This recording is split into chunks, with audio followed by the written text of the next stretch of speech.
Como vão, Haverins, Hakol Becedo, Boketov, Zahorai Tovim, Eriv Tov, dependendo do horário que você estiver vendo este vídeo nesse dia. Um bom dia, uma boa tarde ou uma boa noite. Amigos, retornando aqui com a segunda parte da nossa porção de Kedoshim, tá?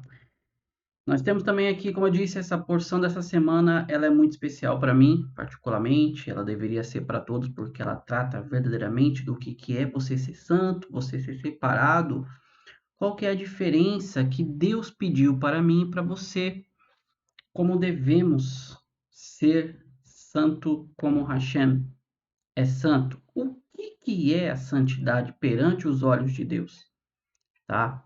No vídeo anterior que eu postei, ali nós falamos como começa essa porção, como ela trata da questão da santidade, o que é essa santidade? Será que é você viver 24 horas em jejum, 24 horas orando, estando em monte, estando sempre dentro de um culto? Será que isso é santidade perante Deus? Só você ver o vídeo lá, tá? Vamos dar continuidade aqui na nossa porção, tá? E já adiantando, ela tem dois assuntos aqui extremamente interessantes que vamos abordar. Espero que você fique comigo até o final desse vídeo para nós nos aprofundarmos sobre este assunto de extrema importante nas nossas vidas, tá? A segunda parte da nossa porção, ela começa aqui no versículo 15 do capítulo 19 do livro de Vaikra, do livro de Levítico em português, tá? Ela diz assim: Lota asul avel be mitzpatim, ou seja, não pervertam a justiça. Lota asul avel mishpatim, não pervertam a justiça, tá? E nesse primeiro versículo ele continua: não favoreça o pobre, nem demonstre respeito ao poderoso. Com justiça julgue o próximo. A miterra, né? O seu próximo, no caso. Vamos nos adentrar aqui a esse primeiro versículo. Quando Hashem continua aqui a citar para nós, sede santos, como eu, Anohi, Hashem, Elolechem, Kadosh, ou seja, eu, o seu Deus, sou santo. Deus está falando, me imitem, façam conforme eu faço, tá? E agora nessa segunda parte que Deus fala assim, não pervertam a justiça. Então eu e você devemos fazer o que é reto. Mishpatim, né? São essas leis que são as leis que tratam justamente da justiça social que nós temos. Vamos colocar assim, são leis civis, tá? Melhor explicando, são leis civis. Como eu já expliquei aqui na Torá, no hebraico, você vai encontrar ali três categorias de leis. Você vai encontrar a Mishpatim, que nós estamos falando aqui, são das questões das justiças aqui sociais, tá? Que são referente a você e ao seu semelhante, tá? E nós também temos aqui as Ruká, né? As Rukim no plural, que seriam leis que vai ser comentado aqui também, você vai entender que são justamente decretos de Deus, que muitas das vezes você pode não entender, mas simplesmente Deus falou, faça. E nós temos a Torá, né, que são as instruções também, dentro aqui da onde deriva o nome Torá, são as instruções de Deus para nós aqui, no nosso manual de comportamento. Então, a Mishpatim aqui seria nossas leis civis, seriam nossas leis sociais, a Ruká seriam os decretos de Deus que nós não entendemos e a Torá é as instruções. E no primeiro versículo Deus fala para nós não pervertermos essa justiça. Se Deus ele fala para nós sermos kadoshim como ele é, então quer dizer que Deus ele não perverte a justiça. Deus faz o que é reto e correto na minha e na sua vida e na vida de Kol Adam, todo ser humano, tá? Então, entendemos uma coisa. Não favoreça o pobre, nem demonstre respeito ao poderoso. Então, quando Deus fala isso, ele faz isso. Ele não favorece uma pessoa porque ela é pobre e ele nem demonstra respeito a poderosos. Então, se eu e você seguimos os seus preceitos, seguimos os mandamentos de Deus, devemos justamente fazer a mesma coisa, tá? Com justiça julgue o seu próximo. Acha ele comenta aqui.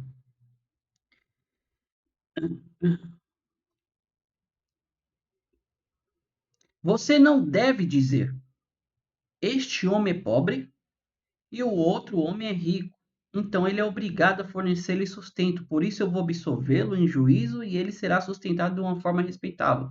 Então você, na posição de um juiz ou qualquer outra situação, você não deve favorecer uma pessoa porque ela é pobre, mesmo se ela estiver errada. Não a favoreça, pensando, a outra tem dinheiro, então ela tem que sustentar a outra. Deus está falando, Deus fala, Anohi Hashem Elohechem, eu, Deus de vocês, sou santo, eu faço isso. Não é porque você é pobre, você está fazendo as coisas erradas, você está roubando, você está furtando, você está sequestrando, eu vou lhe favorecer. Pelo contrário, ele roubou de quem é rico. É uma realidade hoje no nosso mundo, principalmente em nossos países. Né? O nosso país, no caso aqui, em países aí que não são, sabe, países de primeiro mundo,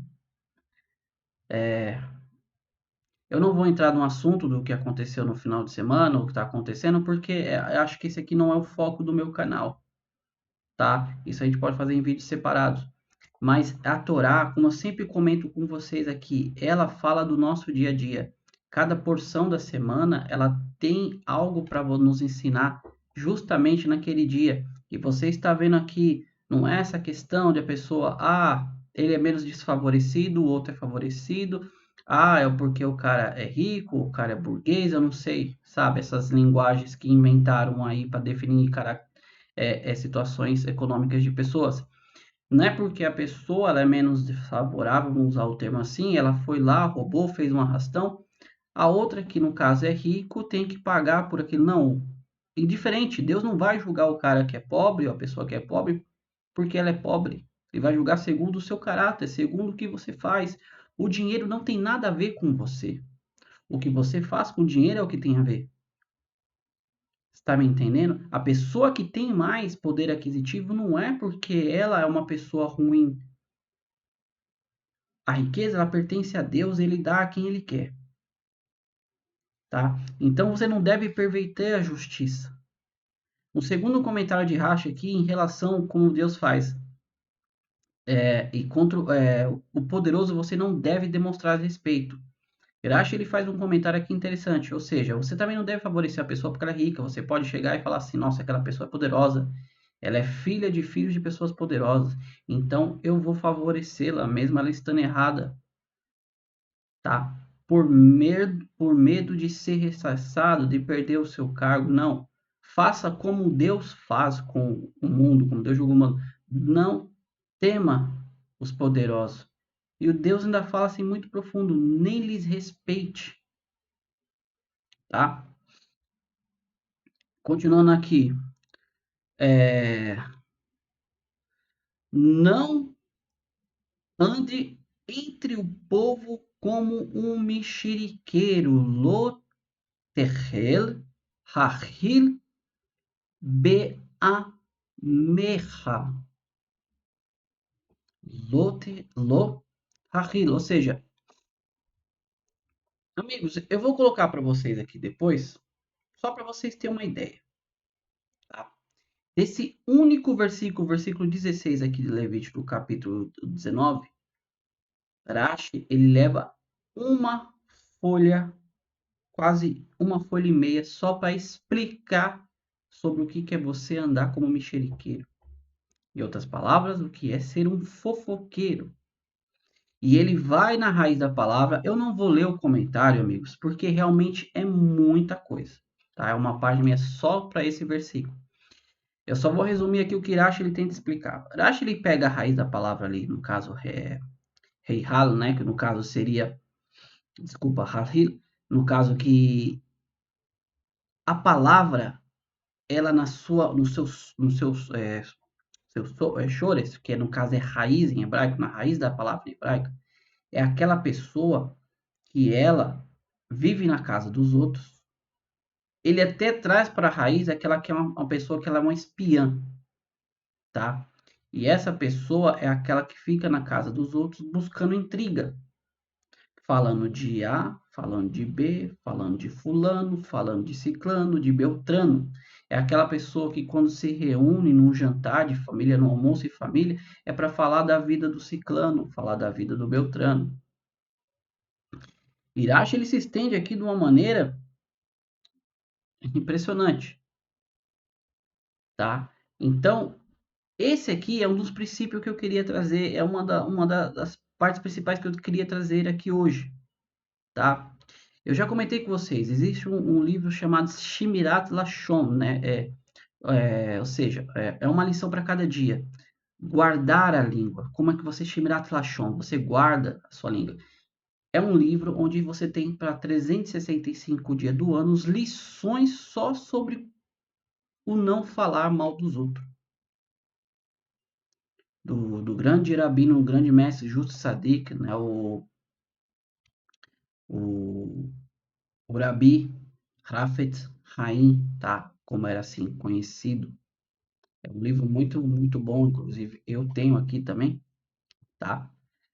E mais uma coisa, vamos lá, vamos pegar o princípio. Se Deus fala para nós sermos santos como Ele, quer dizer que Deus não anda falando da vida dos outros. Deus não anda mexericando na vida de ninguém. Como as pessoas pensam, Deus ele cuida de tudo, Deus está observando tudo. Mas interferir, falar que a pessoa está fazendo tal coisa por causa daquilo, Deus não precisa disso. Então você e eu também não precisamos disso, tá? Eu sei que hoje, com o advento das redes sociais e todo santo dia as pessoas postando o que está fazendo, o que está passeando, o que está viajando, o que está comendo, o que está bebendo, isso cada vez fica mais difícil, porque a pessoa que ela vai olhar ali, ou muitas pessoas, uma pessoa que ela não tem dentro do seu intelecto aquele senso de que isso aqui, o que está na sua frente, não existe. Amor, como você está falando isso? A rede social, ela começou com um propósito e transformou totalmente outro, tá? Ela começou com um propósito de comunicação, preciso me comunicar com fulano ali, com fulano aqui. Hoje não, ela se transformou numa maneira de você se expor. O que você faz 24 horas da sua vida. E muitas das vezes, o que nos é apresentado dentro dessas redes não condiz com a realidade da vida da pessoa. Caia muito na real sobre isso. Cada um viva a tua vida. Nós vamos chegar posteriormente numa porção aqui que fala justamente ali de Balar e Balaão. Tem um assunto muito profundo sobre essa questão, tá? Então, essa questão de você mexericar, ou seja, para você poder falar da vida dos outros, você tem que ter informação, você tem que estar colhendo informação. E que melhor lugar hoje para você colher informação se não a rede social? Se uma pessoa faz um A, um B, todo mundo já está sabendo, e você, como aquela pessoa, sai fofocando, falando da vida de Ciclano Beltrano. A pessoa ela expõe ali, ah, tô casada, ah, não tô feliz no casamento, ah, não tô feliz no meu emprego, ah, não tô feliz isso aqui. Aí você sai, vai mexericando, ah, fulano, sabia o que aconteceu fulano, ciclano, beltrano? Amigos, esse assunto ele é muito extenso, extremamente extenso, tá? Como eu falei, eu poderia pegar esse livro e pegar e vir falar com vocês aqui uma lição por dia, só sobre Lashon Hara, maledicência, mexeriqueiro, fofoqueiro, tá? Como eu disse, isso pode ficar para outros vídeos. Como é humano, só falando, nós podemos aprender muito. Então, é por isso que a Torá ela dá tanta importância para essa questão da pessoa não andar como um fofoqueiro bisbilhotando a vida alheia, tá? Ou a pessoa tende a trabalhar com uma rede social como um meio de divulgação de algo, de um objetivo, ou ela tende a trabalhar com a rede social simplesmente para postar coisas da sua vida. Cada um escolhe o que faz, tá? Escolha a segunda. Você tem algo para divulgar? Use a rede social como meio de divulgação. Não perca tempo da sua vida expondo a sua vida para todos. Não se faça um alvo para todos, tá? Continuando aqui, como eu falei, esse assunto ele é muito extenso, eu não vou me estender mais sobre ele, tem muita coisa para falar. O versículo aqui que nós continuamos continuando no 16, fala assim, ó: não permaneça parado diante do sangue do próximo. Ani Hashem, né? Lo ta'amod al adan re'echa ani Hashem. Ou seja, o hebraico ele é bem mais curto, né? Você vê, não, ou seja, lo ta'amid, ou seja, você não fique parado al adan, na frente do sangue, né? Re'echa, vendo, você vê, você está vendo, né, o sangue da pessoa. Aí Deus fala ani Hashem, eu sou Deus. Ele é bem mais curto. Irache justamente fala que, assim, não fique parado assistindo a morte do seu companheiro. Simples assim. Quando você é capaz de salvá-lo, como por exemplo, se ele está se afogando no rio ou um animal selvagem, os ladrões vêm atacá-lo. Isso aqui é um versículo, ele é até bem literal e simples, tá? Diante de uma possível perda de vida de alguém, não importa quem seja, pode ser o seu inimigo, pode ser de um animal. A Torá fala, você não fique parado perante isso. O grande mestre fundador do Hassidismo, o Baal Shem Tov, ele vai muito mais profundo nesse assunto, tá? Ele comenta justamente, eu até separei para vocês aqui de um outro Torá que eu tenho, ele comenta assim, que tudo que uma pessoa ela vê, ela é orquestrada por Deus. O que é um algo orquestrado? É algo que foi planejado para você ver. Você vê. Você vai ver. Você que tem que ver, tá? Ou seja, é uma mensagem específica justamente para a pessoa. Ele comenta assim, o Baal Shem Tov. Esse é o significado interior do comentário de Irache que Irache comenta aqui que nós falamos, né? O fato de você ver alguém cuja vida está em perigo prova que você é capaz de salvá-lo. Deus não vai colocar na sua frente algo que você não pode fazer, você não seja capaz de tomar uma atitude em relação àquilo. Pois o fato de Deus permitir que você testemunhe este evento certamente deve ser por alguma razão prática, tá? Ou seja, que você deve, de todas as pessoas, tem a habilidade de salvar essa pessoa. Igualmente, se alguém vê uma pessoa se afogando espiritualmente, isso ele já traz um sinal mais profundo.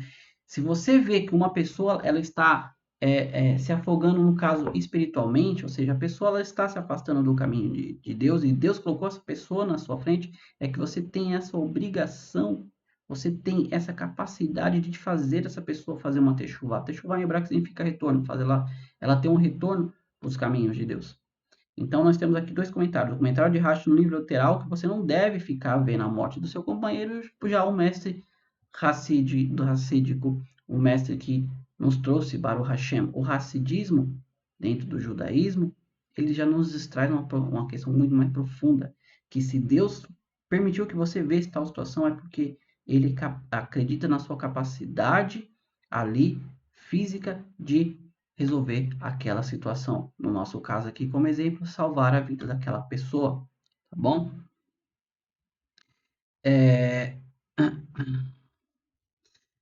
Não, tá? Não odeie seu irmão em seu coração. Repreenda seu companheiro continuamente e não carregue um pecado por causa dele.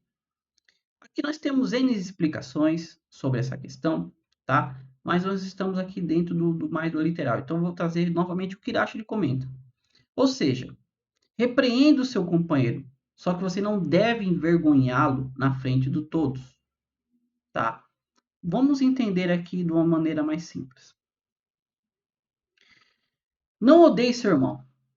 Se você odeia alguém, é porque essa pessoa está fazendo algo que você não gosta. Aí o texto fala assim, né? Arriha levavereha. Levavereha. Ou seja, você odiar no seu coração, tá? No interior do seu coração.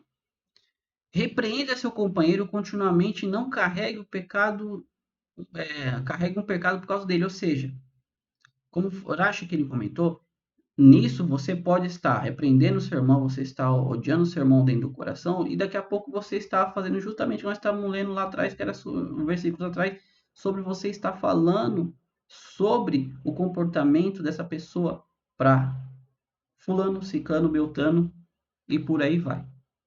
Você acabou de trazer um pecado sobre si, você acabou de trazer uma transgressão sobre sua vida, porque você começou a falar dos defeitos, daquilo que você não gosta do seu irmão. Em vez de você chegar nele, particularmente não envergonhá-lo e repreendê-lo, para você não carregar esse mal sobre você.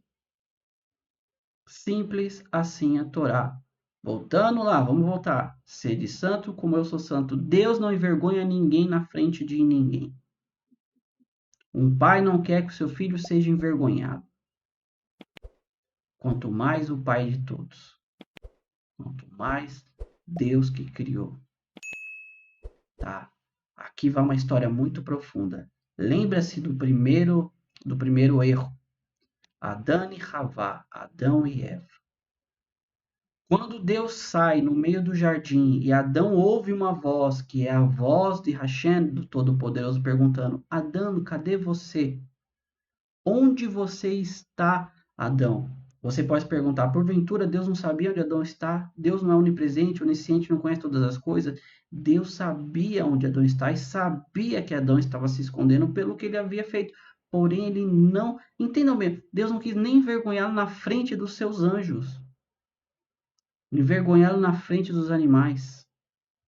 Deus pegou, simplesmente agiu como um ser humano, perguntando, Adão, onde você está? Até que Adão fosse até ele e falasse o que havia feito. Então, Deus, quando pede para você fazer algo, é porque ele faz também. Então, a questão de santidade, eu já vou falando novamente, pode ficar taxativo, mas entendam bem, santidade não é estar num culto de segunda a sexta, não é estar jejuando 24 horas por dia, estar em montes e em campanha. Santidade é o que você faz no decorrer do seu dia a dia pessoal, na sua vida civil, na sua vida familiar, na sua vida profissional. Sede santo como eu sou santo é como Deus cuida das coisas do mundo, você também tem que cuidar dessas coisas. Você tem que ser separado do que o mundo faz. Você não deve ser uma pessoa depravada, você não deve ser uma pessoa adúltera, você não deve ser uma pessoa mentirosa, você não deve ser uma pessoa cobiçosa. Você tem que ser justamente como o Hashem falou que você tem que ser. Kadosh, separado, agir conforme Deus age. Por isso que eu sou taxativo em falar, a Torá, o que os cristãos chamam aí de Velho Testamento, ela é o manual da vida. Fora isso, não existe. Manual da vida, do comportamento, na verdade, é o manual de como Deus age conosco.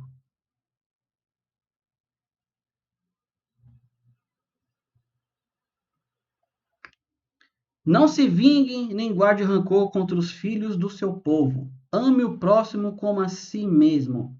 Ani Hashem. Lotikon velo hitor.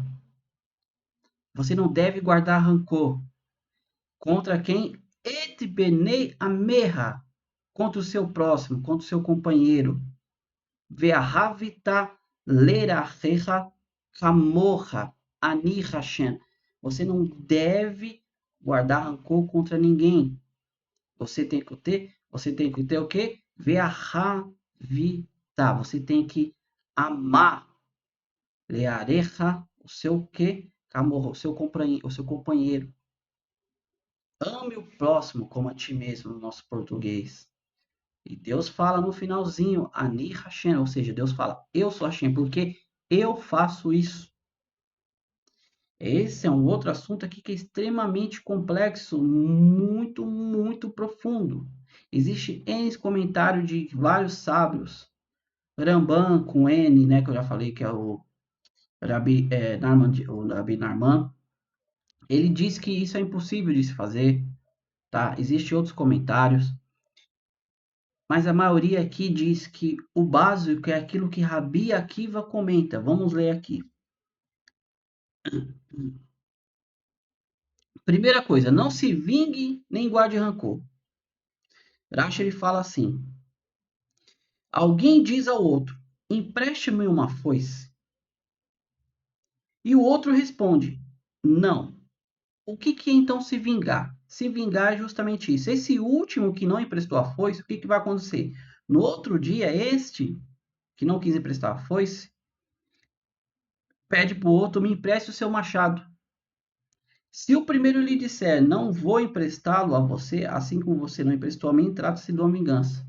Então, se aquele que a qual pediu a foice emprestada de manhã, não ele, que agora no outro dia, né, que veio a receber o pedido daquele que lhe negou a foice, fala, eu não vou emprestar para você o meu martelo, como você não me emprestou a sua foice, ele está se vingando. Isso é isso é o que se chama você ser vingativo. Existem, né, exemplos na nossa vida do que é ser vingativo. Agora, o que é guardar rancor? Rashi, ele já fala que a questão de guardar rancor é justamente a mesma coisa. Só o que acontece? Aquele da foice, que não emprestou para aquele que no outro dia o da foice pediu, o rancor é que aquele que pediu a foice emprestada acaba emprestando o martelo, porém ele joga na cara da pessoa. Eu não sou como você. Eu estou te emprestando. Ou seja, você está emprestando, mas você está jogando na cara da pessoa. Você está guardando o rancor pelo ele não ter te emprestado a foice no outro dia. Esse assunto também é algo extremamente profundo. Então, o que acontece aqui? Deus também não faz isso conosco. Ainda que nós, no nosso dia a dia, preste atenção, que profundo. Ainda que nós, no nosso dia a dia, temos obrigações para com Deus. Todo judeu, ele tem aquela obrigação de fazer as três tefilás no dia. Três orações, a Shaharit, a Minha e a Arvit. Você ora a Deus amanhã, à tarde e no começar da noite. Você não tem essa oportunidade, tá? Vamos pegar coisas mais comuns aqui para nós entendermos. Não vamos falar aqui na questão dos judeus. Você no seu dia a dia, você tem a oportunidade de ajudar alguém. Você não ajuda. Que ajuda? Ajuda com dinheiro, ajuda com questão física, você precisa levantar uma pessoa, você precisa descer. Vocês são a coisa mais comum que acontece comigo. Eu estou no ônibus, a pessoa está subindo, a pessoa de idade, eu vou lá e ajudo. Uma pessoa que está para descer, está com algum material, alguma caixa, vou lá e ajudo. Se você não faz isso, você está tendo a condição de fazer isso, você não faz, Deus lá em cima, ele não vai te pagar da mesma maneira. Porque a bondade de Deus é para todos. A chuva de Deus cai para todos. Então, se você age assim, você não está agindo como Deus age. Se Deus dá oportunidade até para um ladrão se arrepender, para ele devolver aquilo que ele acabou tirando da pessoa, quanto mais eu e você temos a obrigação de perdoar quem nos fez mal, quem nos fez algum erro. A gente não deve se vingar ou muito menos guardar rancor sobre as pessoas. Tá? Deus fala aqui. Eti hukat Tismoro beremeterra lo tabia. Ou seja, guarde os meus. Aterrocate, ou seja, como eu falei, ruquim são aqueles mandamentos, né? Ruquim, plural, são aqueles mandamentos que eles não têm ao nosso ver lógica. Então vamos ler aqui em português e a gente já encerra justamente essa parte aqui, porque só vai falar justamente sobre os mandamentos de Deus aqui, os ruquim, tá? Então diz assim: guarde meus decretos, né? Você não cruze um animal com outras espécies. Não semeie um campo com espécies diferentes de semente. Não vista uma roupa que contém uma mistura de chetnas, tá? Já vou explicar. Aqui já são justamente leis em relação a decretos. Quando Deus fala assim, guarde meus decretos, não cruze um animal com outra espécie, você fala, tá, por que eu não devo cruzar? Tá? Se hoje, né, vamos colocar a ciência, ela faz isso, por que não faço isso? Você tem uma lógica perante isso? Para se explicar por que Deus não pediu.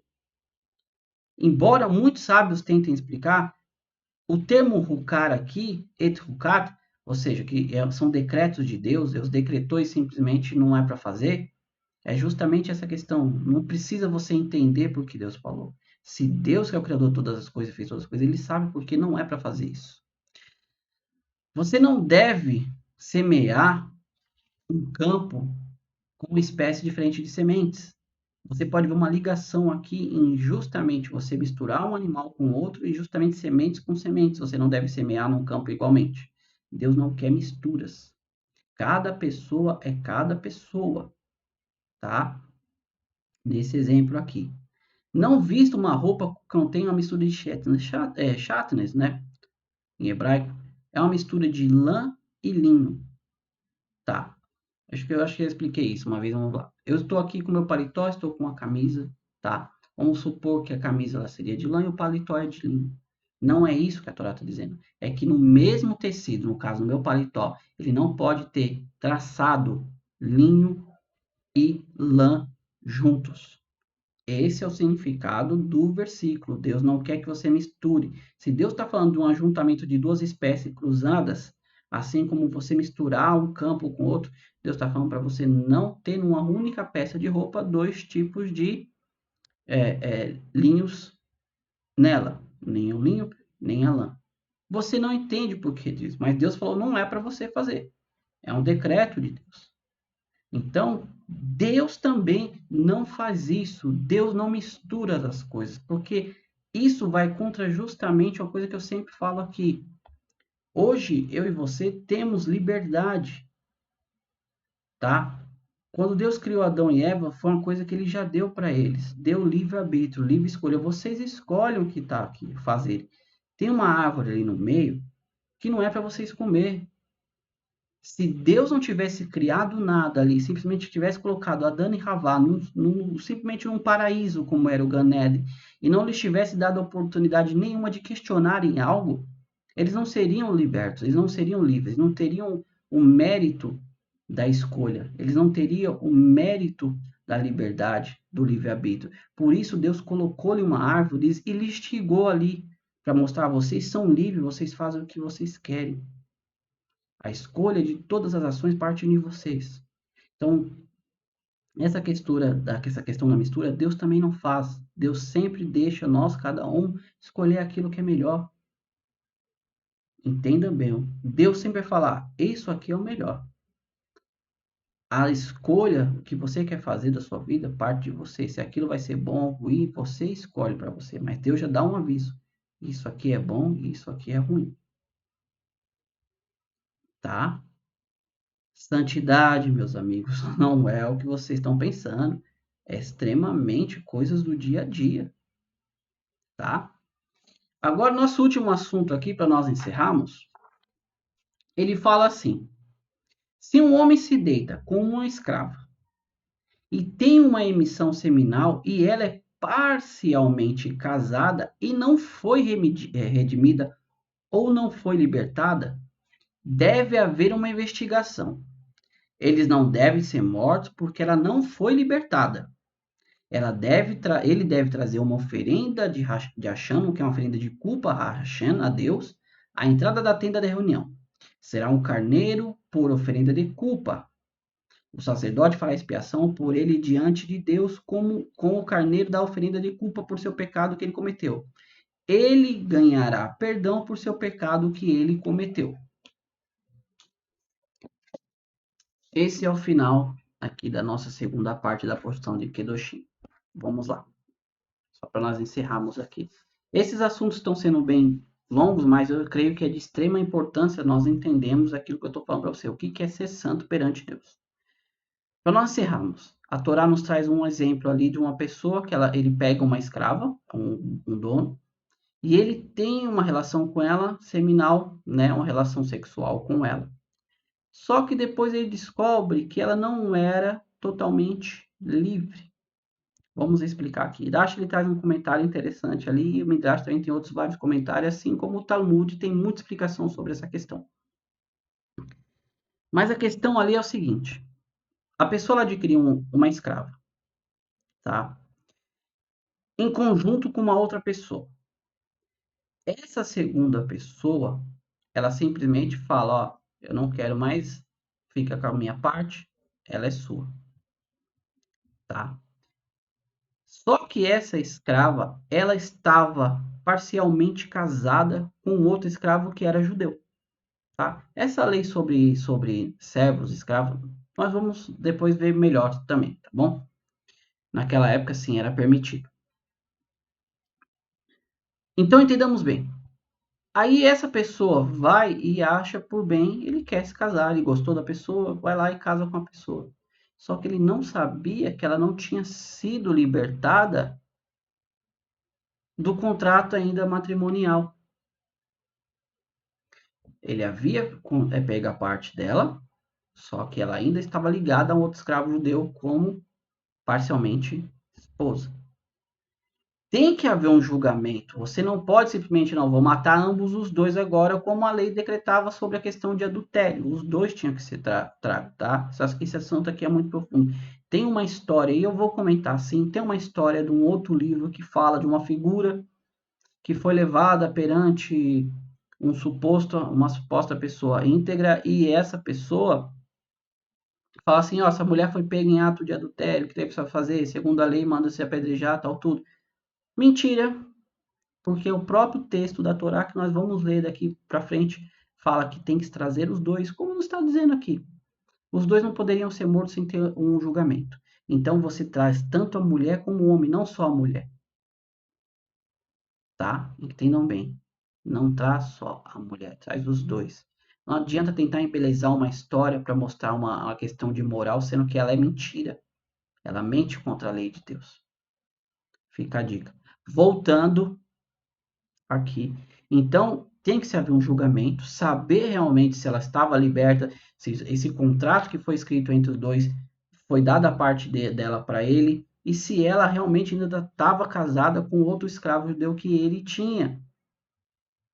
Se estava ou não estava, aí vai caber ao juiz verificar. Só que se não estava, a Torá já fala, ele vai trazer um cordeiro perante o Kohen Gadol, vai oferecer como oferta de culpa. Lembra que eu falei para vocês dos três tipos de oferenda? A oferenda lá de Olá, a oferenda de Minha, a oferenda de Shelamim, a oferenda de Hatat e a oferenda de Asham, as 5 tipos, cada uma especificava um tipo de culpa, tá? Esse Asham é justamente quando é algo não intencional, você fez algo sem saber que estava errado. Então você leva esse carneiro perante o sacerdote e pronto. Ali você já se redimiu sobre aquilo. Você não sabia. Justamente o Senhor, né, o Hashem Hadayan, o Deus que é o juiz do mundo, Dayan Haolam, o juiz do mundo, ele faz a mesma coisa. Deus não sai julgando ninguém assim. Então, falou, não, vamos averiguar. Quanto mais Deus profundo, ele não só averigua justamente o exterior, mas averigua o interior, as nossas intenções, como eu falei no vídeo anterior. Deus vai verificar tudo sobre a minha e a sua vida. Então, meus amigos, nós terminamos aqui a segunda parte da porção de Kedoshim, tá? E como eu disse aqui, Kadosh para Deus, ser santo para Deus, é de segunda a segunda. Não é dentro de um templo ou não é fazendo algo que só beneficia você. É entre você e o seu companheiro, é entre você e o seu semelhante. Ve'ahavita lerecha kamorra. Ama ao próximo como a ti mesmo. Esse é o princípio de toda a lei. Só para nós terminarmos aqui, eu quero contar uma história de Hillel, né? Certa vez, está escrito um Talmud, certa vez um jovem, ele queria se converter ao judaísmo. Isso na época ali do Império Romano. Existiam duas grandes academias naquela época, que era a academia de Shammai e a academia de Hillel. Shammai, ele era reconhecido por ser mais rigoroso. Já Hillel, ele já era totalmente amor, uma pessoa totalmente mais aberta. E esse jovem primeiro foi até a academia de Shammai. E ele falou para Shammai assim: eu quero aprender toda a Torá enquanto eu fico num pé só. Aí você me pergunta, Amaury, quanto tempo uma pessoa consegue ficar num pé só? Se ela ficar pulando, ela consegue mais tempo, uma hora vai cansar. Mas se ela ficar parada, como diz a história, ela queria aprender enquanto ela ficasse parada num pé só. Ela não vai aguentar 2, 3 minutos. A Mai, quando ouviu aquilo, falou: sai daqui, seu perverso, seu rachá. Você não quer aprender a história. Você está tirando barato com a Torá? Você acha que você vai aprender uma história de mais de 2.000 anos, de 3.000 anos, em questão de 1 ou 2 minutos? Enquanto sai daqui, seu perverso. Você não quer aprender. Esse mesmo jovem ele foi até a outra grande academia de Hillel, que já era conhecido por ser uma pessoa mais compassiva, mais amorosa. E ele fez a mesma coisa. Ele fez a mesma coisa. Eu quero que o Senhor me ensine toda a Torá enquanto eu fico num pé só. Hillel parou e pensou. A resposta é simples. O que você não quer que façam a você, não façam ao seu próximo. Essa é toda a Torá. O resto são comentários. Menos de 1 minuto, segundos. O rapaz viu aquela maravilhosa resposta e ele pegou e realmente se converteu ao judaísmo. Entendemos então daqui que você amar ao próximo, você amar ao próximo como a ti mesmo, são todos os mandamentos, são 613 mandamentos na Torá. Então, todos eles são resumidos em justamente isso. Por quê? Se você ama o seu próximo, você não vai mentir para ele, você não vai cobiçar as coisas dele, você não vai roubá-lo, você não vai dar-lhe prejuízo monetário ou financeiro, você não vai adulterá-lo, não vai adulterar tendo relações com a sua esposa. E por aí você vai, não vai mentir, não vai levar ele perante o juiz e mentir sobre algo. Tudo isso que nós estamos vendo aqui, todas essas leis de Deus, isso que é ser santo perante Deus, se resume justamente isso. Da mesma maneira que eu não quero ser prejudicado por nada ou por ninguém, eu também não devo querer fazer ao meu próximo. Esta é toda a Torá e os mandamentos. O resto é comentário. Amigos, mais uma vez eu quero agradecer a vocês aqui por ter estado conosco aqui durante esses 44 minutos de vídeo, mas eu espero que vocês aproveitem bem os ensinamentos, porque essa é a Torá, essa é a verdade. Fora disso não tem verdade, tá? Entendam bem, existe a realidade e existe a verdade. Realidade é aquilo que está na vida de cada um, que não pode ser a minha realidade como a realidade de outra pessoa. A verdade é aquilo que está para todo mundo. A Torá é para todos. Tá? Ela é a verdade universal do mundo. Tem aqui, eu posso provar, você tem resposta para tudo aqui, tá bom? Fiquem com Deus, amigos. Muito obrigado você que chegou até aqui no final desse vídeo, estava conosco até aqui. E Deus abençoe você grandemente. E se inscreva, deixe um like, compartilhe, comente para esse vídeo se engajar e assim mais pessoas chegarem a esse conhecimento dessa verdade, tá bom? No mais, amigos, fiquem com Deus. Deus abençoe vocês, tá? Bekol Tov, tudo de bom na vida de cada um, tá? Todarabá, muito obrigado. E nos vemos no próximo vídeo. Se Mashiach vier hoje em Jerusalém, nós nos vemos lá. Se não, amanhã estaremos aqui com a terceira parte da nossa porção de queijo, tá bom? Lehitraot, nos vemos amanhã. Fiquem com Deus. Tchau, tchau.